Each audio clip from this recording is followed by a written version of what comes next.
How Sir Richard of Lee paid his debts. The long highway stretched straight on, grey and dusty in the sun. On either side were dykes full of water bordered by osiers, and far away in the distance stood the towers of Emmet Priory, with tall poplar trees around. Along the causeway rode a knight with a score of stout men-at-arms behind him. The knight was clad in a plain, long robe of grey serge, gathered in at the waist with a broad leathern belt, from which hung a long dagger and a stout sword. But though he was so plainly dressed himself, the horse he rode was a noble barb, and its trapping were rich with silk and silver bells. So thus the band journeyed along the causeway between the dykes, till at last they reached the great gate of Emmet Priory. There the knight called to one of his men, and bade him knock at the porter's lodge with the left of his sword. The porter was drowsing on his bench within the lodge, but at the knock he roused himself, and, opening the wicket, came hobbling forth and greeted the knight, while a tame starling that hung in a wicker cage within piped out, "In colioces! In colioces!" such being the words that the poor old lame porter had taught him to speak. "Where is thy prior?" asked the knight of the old porter. "He is at meat, good knight, and he looketh for thy coming," quoth the porter. "For if I mistake not, thou art Sir Richard of the Lee." "I am Sir Richard of the Lee." "Then I will go seek him forthwith," said the knight. "But shall I not send thy horse to stable?" said the porter. "By Our Lady, it is the noblest nag, and the best harness that I ever saw in my life before." And he stroked the horse's flank with his palm. "Nay, sir," quoth Sir Richard, "the stables of this place are not for me, so make way, I pray thee." So saying, he pushed forward, and the gates being opened, he entered the stony courtyard of the priory, his men behind him. In they came with rattle of steel and clashing of swords, and ring of horses' feet on cobblestones, whereat a flock of pigeons that strutted in the sun flew with flapping wings to the high eaves of the round towers. While the knight was riding along the causeway to Emmet, a merry feast was toward in the refectory there.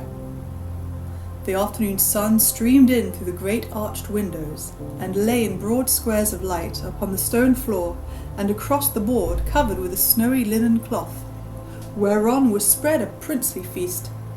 At the head of the table sat Prior Vincent of Emmet, all clad in soft robes of fine cloth and silk.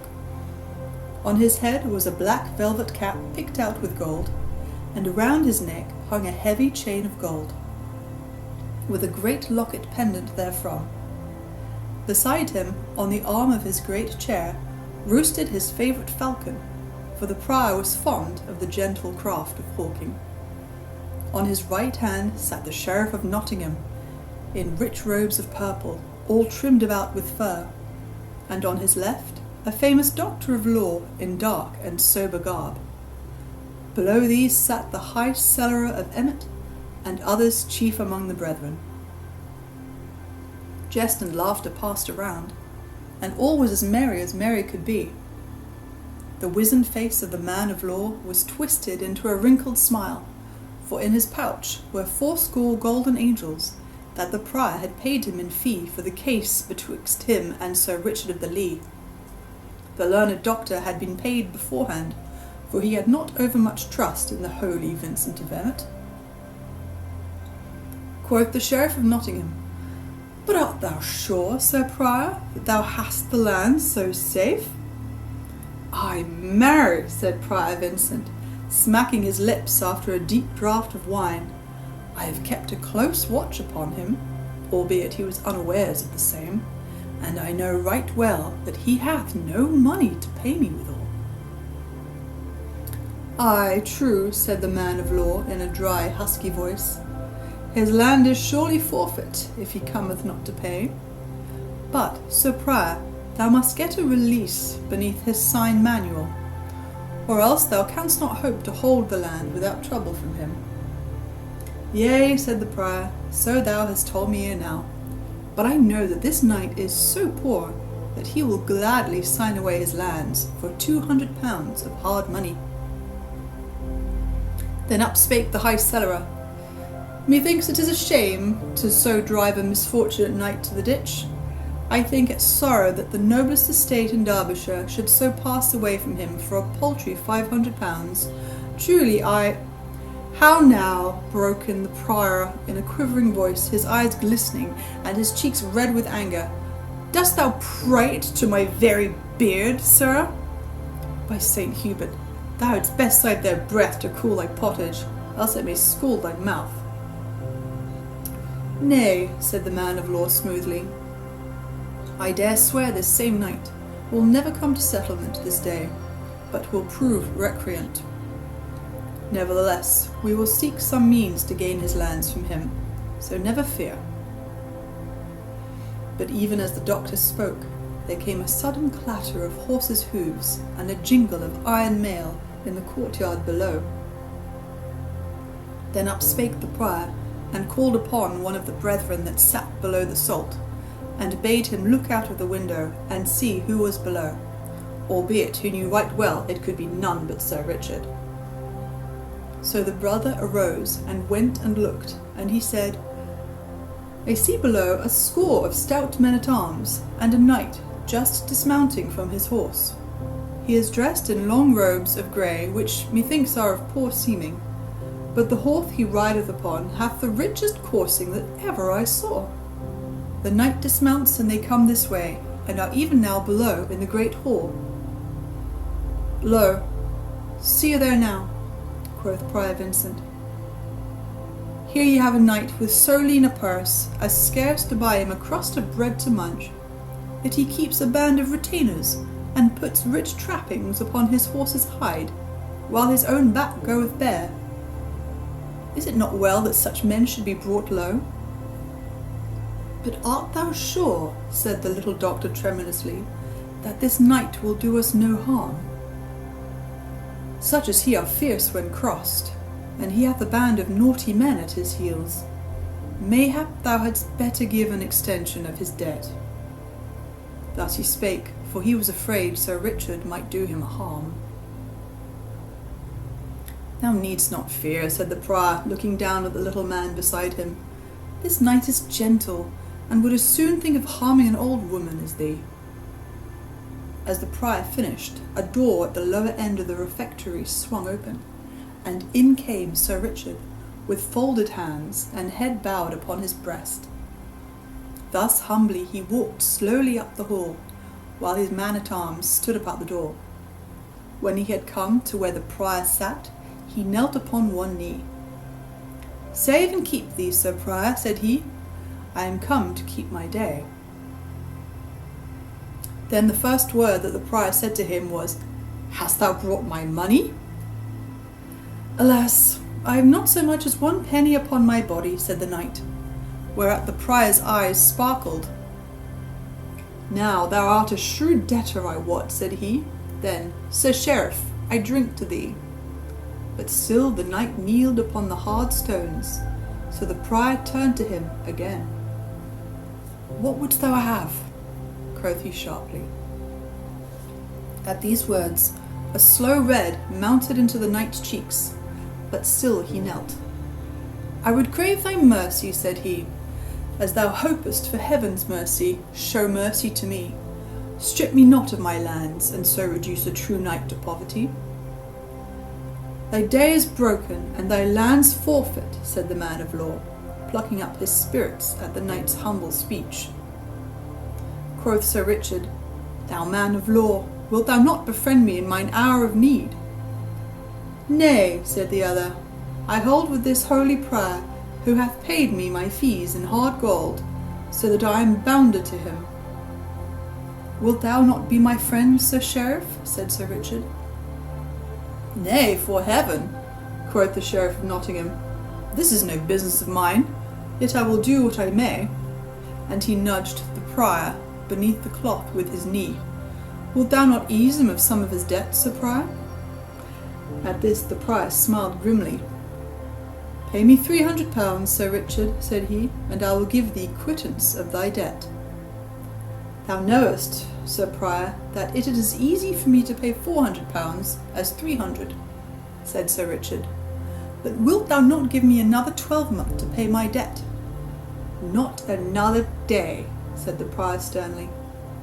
And is this all thou wilt do for me? Asked the knight. Now out upon thee, false knight, cried the prior, bursting forth in anger. Either pay thy debt, as I have said, or release thy land, and get thee gone from out my hall. Then Sir Richard arose to his feet. Thou false, lying priest, said he, in so stern a voice that the man of law shrank affrighted. I am no false knight, as thou knowest full well, but have even held my place in the press and the tourney. Hast thou so little courtesy that thou wouldst see a true knight kneel for all this time, or see him come into thy hall, and never offer him meat or drink? Then quoth the man of law in a trembling voice, This is surely an ill way to talk of matters appertaining to business. Let us be mild in speech. What wilt thou pay this knight, Sir Prior, to give thee release of his land? I would have him given £200, quoth the prior, but since he hath spoken so vilely to my teeth, not one groat over £100 will he get. Hadst thou offered £1,000, false prior, said the knight, thou wouldst not have got an inch of my land. Then turning to where his men-at-arms stood near the door, he called, Come hither, and beckoned with his finger, whereupon the tallest of them all came forward, and handing him a long leathern bag, Sir Richard took the bag, and shot from it upon the table a glittering stream of golden money.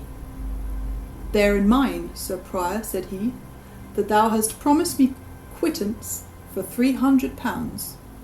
Not one farthing above that shalt thou get. So saying, he counted out £300 and pushed it toward the prior. But now the prior's hands dropped at his sides, and the prior's head hung upon his shoulder. For not only had he lost all hopes of the land, but he had forgiven the knight £100 of his debt, and had needlessly paid the man of law 80 angels. To him he turned, and quoth he, Give me back my money that thou hast. Nay, cried the other shrilly, it is but my fee that thou didst pay me, and thou gettest it not back again. And he hugged his gown about him. Now, Sir Prior, quoth Sir Richard, I have held my day, and paid all the dues demanded of me. So, as there is no more betwixt us, I leave this vile place straightway.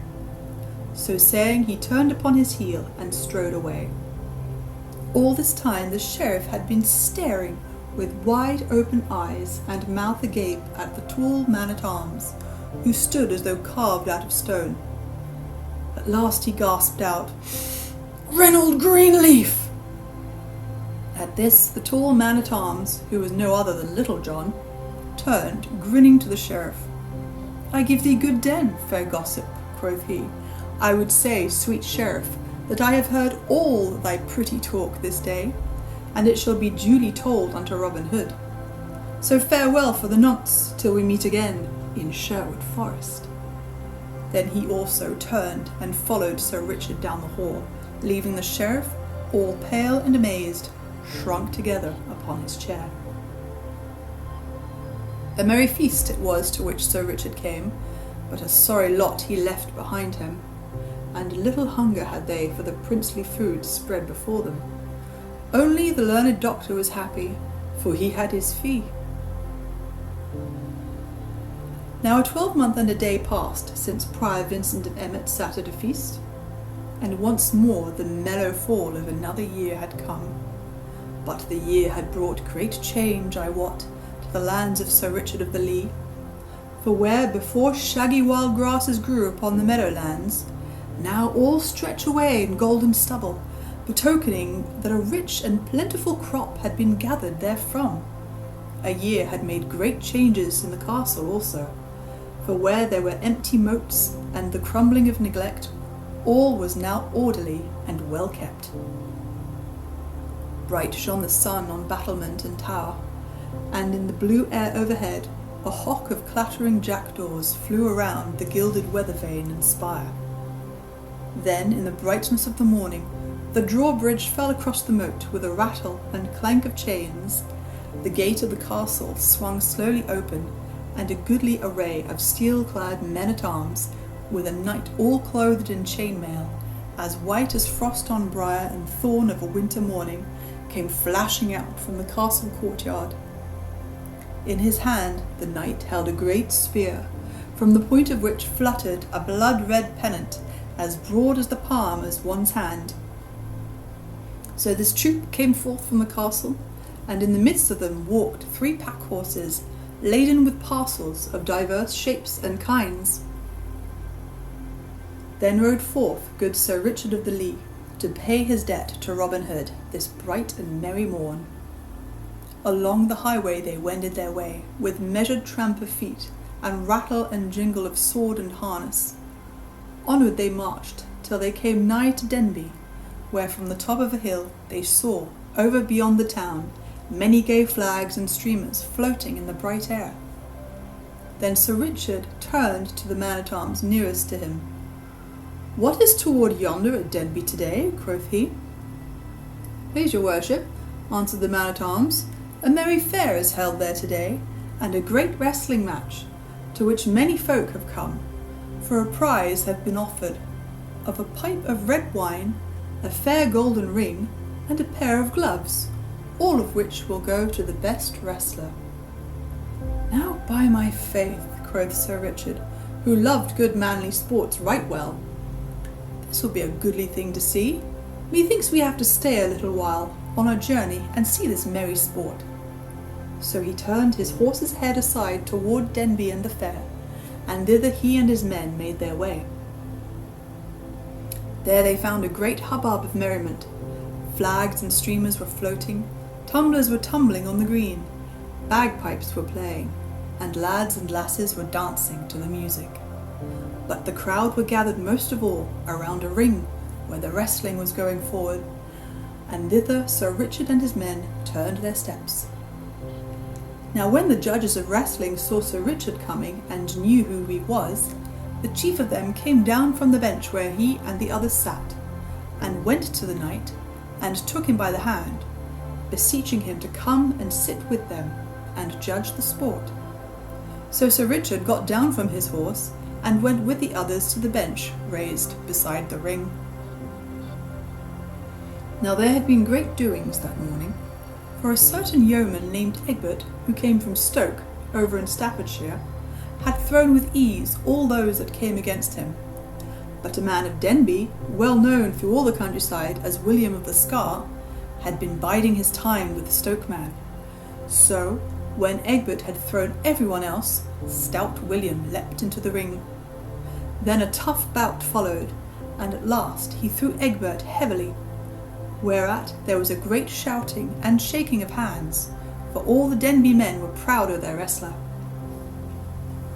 When Sir Richard came, he found stout William, puffed up by the shouts of his friends, walking up and down the ring, daring anyone to come and try and throw with him. "Come one, come all," quoth he, "here stand I, William of the Scar, against any man. If there is none in Denbyshire to come against me, come all who will, from Nottingham, Stafford, or York, and if I do not make them one and all root the ground, with their noses like swine in the forests, call me no more brave William the wrestler." At this all laughed, but above all the laughter a loud voice was heard to cry out, "Since thou talkest so big, here cometh one from Nottinghamshire to try a fall with thee, fellow." And straightway a tall youth with a tough quarterstaff in his hand came pushing his way through the crowd, and at last leapt lightly over the rope into the ring. He was not as heavy as stout William, but he was taller and broader in the shoulders, and all his joints were well knit. Sir Richard looked upon him keenly, then turning to one of the judges, he said, "Knowest thou who this youth is? Methinks I have seen him before." "Nay," said the judge, "he is a stranger to me." Meantime, without a word, the young man, laying aside his quarterstaff, began to take off his jerkin and body clothing, until he presently stood with naked arms and body, and a comely sight he was when so bare to the view, for his muscles were cut round, and smooth, and sharp, like swift running water.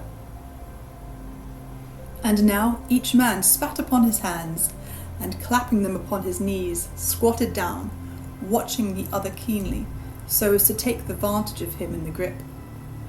Then like a flash they leapt together, and a great shout went up, for William had gotten the better hold of the two. For a short time they strained and struggled and writhed, and then stout William gave his most cunning trip and throw, but the stranger met it with greater skill than his, and so the trip came to naught. Then of a sudden, with a twist and a wrench, the stranger loosed himself, and he of the scar found himself locked in a pair of arms that fairly made his ribs crack. So with heavy, hot breathing, they stood for a while straining, their bodies all glistening with sweat, and great drops of sweat trickling down their faces. But the stranger's hug was so close that at last stout William's muscles softened under his grip, and he gave a sob. Then the youth put forth all his strength, and gave a sudden trip with his heel, and a cast over his right hip, and down stout William went with a sickening thud, and lay as though he would never move hand nor foot again. But now no shout went up for the stranger, but an angry murmur was heard among the crowd. So easily had he won the match. Then one of the judges, a kinsman to William of the Scar, rose with trembling lip and baleful look. Quoth he, "If thou hast slain that man, it will go ill with thee, let me tell thee, fellow." But the stranger answered boldly, "He took his chance with me as I took mine with him. No law can touch me to harm me, even if I slew him, so that it was fairly done in the wrestling ring." "That we shall see," said the judge, scowling upon the youth, while once more an angry murmur ran around the crowd. For as I have said, the men of Denby were proud of stout William of the Scar. Then up spoke Sir Richard gently.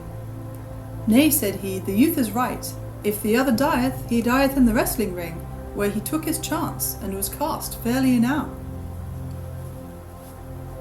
But in the meantime 3 men had come forward, and lifted stout William from the ground, and found that he was not dead, though badly shaken by his heavy fall. Then the chief judge rose, and said, "Young man, the prize is duly thine. Here is the red gold ring, and here the gloves, and yonder stands the pipe of wine, to do with whatsoever thou dost list." At this the youth, who had donned his clothes, and taken up his staff again, bowed without a word. Then, taking the gloves and the ring, and thrusting the one into his girdle, and slipping the other upon his thumb, he turned, and leaping lightly over the ropes again, made his way through the crowd, and was gone. "Now I wonder who yon youth may be," said the judge, turning to Sir Richard. "He seemeth like a stout Saxon, from his red cheeks and fair hair. This William of ours is a stout man too, and never have I seen him cast in the ring before, albeit he hath not yet striven with such great wrestlers as Thomas of Cornwall, Dickon of York, and young David of Doncaster. Hath he not a firm foot in the ring, thinkest thou, Sir Richard?" "Ay, truly, and yet this youth threw him fairly, and with wondrous ease. I much wonder who he can be." Thus said Richard in a thoughtful voice. For a time the knight stood talking to those about him, but at last he arose, and made ready to depart. So he called his men about him, and, tightening the girths of his saddle, he mounted his horse once more. Meanwhile the young stranger had made his way through the crowd, but as he passed, he heard all around him such words muttered as, "Look at the cockerel! Behold how he plumeth himself! I dare swear he cast good young William unfairly. Yea, truly, saw he not birdlime upon his hands? It would be well to cut his coxcomb." To all this the stranger paid no heed, but strode proudly about, as though he heard it not. So he walked slowly across the green, to where the booth stood wherein was dancing, and standing at the door he looked in on the sport. As he stood thus, a stone struck his arm of a sudden with a sharp jar, and turning he saw that an angry crowd of men had followed him from the wrestling ring. Then when they saw him turn so, a great hooting and yelling arose from all, so that the folk came running out from the dancing booth to see what was to do. At last, a tall, broad-shouldered, burly blacksmith strode forward from the crowd, swinging a mighty blackthorn club in his hand. "Wouldst thou come here to our fair town of Denby, thou jack-in-the-box, to overcome a good honest lad with vile juggling tricks?" growled he in a deep voice like the bellow of an angry bull. "Take that, then!" And of a sudden he struck a blow at the youth that might have felled an ox, but the other turned the blow deftly aside and gave back another so terrible that the Denby man went down with a groan, as though he had been smitten by lightning. When they saw their leader fall, the crowd gave another angry shout, but the stranger placed his back against the tent near which he stood, swinging his terrible staff, and so fell had been the blow that he struck the stout smith that none dared to come within the measure of his cudgel. So the press crowded back like a pack of dogs from a bear at bay. But now some coward hand from behind threw a sharp jagged stone that smote the stranger on the crown, so that he staggered back, and the red blood gushed from the cut and ran down his face and over his jerkin. Then, seeing him dazed with this vile blow, the crowd rushed upon him, so that they overbore him, and he fell beneath their feet. Now it might have gone ill with the youth, even to the losing of his young life, had not Sir Richard come to this fair. For of a sudden shouts were heard, and steel flashed in the air, and blows were given with the flat of swords, while through the midst of the crowd Sir Richard of the Lee came spurring on his white horse. Then the crowd, seeing the steel-clad knight and the armed men, melted away like snow on the warm hearth, leaving the young man all bloody and dusty upon the ground. Finding himself free, the youth arose, and wiping the blood from his face, looked up. Quoth he, "Sir Richard of the Lee, mayhap thou hast saved my life this day." "Who art thou that knowest Sir Richard of the Lee so well?" quoth the knight. "Methinks I have seen thy face before, young man." "Yea, thou hast," said the youth, "for men call me David of Doncaster." "Ha!" said Sir Richard, "I wonder that I knew thee not, David, but thy beard hath grown longer, and thou thyself art more set in manhood since this day 12 month. Come hither into the tent, David, and wash the blood from thy face, and thou, Ralph, bring him straightway a clean jerkin. Now I am sorry for thee, yet I am right glad that I have had a chance to pay a part of my debt of kindness to thy good master Robin Hood, for it might have gone ill with thee had I not come, young man." So saying, the knight led David into the tent, and there the youth washed the blood from his face, and put on the clean jerkin. In the meantime, a whisper had gone around from those that stood near us, that this was none other than the great David of Doncaster, the best wrestler in all of the mid-country, who only last spring had cast stout Adam of Lincoln in the ring at Selby in Yorkshire, and now held the mid-country champion belt. Thus it happened that when young David came forth from the tent along with Sir Richard, the blood all washed from his face, and his soiled jerkin changed for a clean one, no sounds of anger were heard, but all pressed forward to see the young man, feeling proud that one of the great wrestlers of England should have entered the ring at Denby Fair, for thus fickle is a mass of men. Then Sir Richard called aloud, "Friends, this is David of Doncaster, so think it no shame that your Denby man was cast by such a wrestler. He beareth you no ill will for what hath passed, but let it be a warning to you how you treat strangers henceforth. Had you slain him, it would have been an ill day for you, for Robin Hood would have harried your town, as the kestrel harries the dovecote. I have bought the pipe of wine from him, and now I give it freely to you to drink as ye list, but never hereafterward fall upon a man for being a stout yeoman." At this all shouted amain, but in truth they thought more of the wine than of the knight's words. Then Sir Richard, with David beside him and his men-at-arms around, turned about and left the fair. But in days after, when the men saw their wrestling bout were bent with age, they would shake their heads when they heard of any stalwart game, and say, "Aye, aye, but thou shouldst have seen the great David of Doncaster cast stout William of the Scar at Denby Fair." Robin Hood stood in the merry greenwood with Little John and most of his stout yeomen around him, awaiting Sir Richard's coming.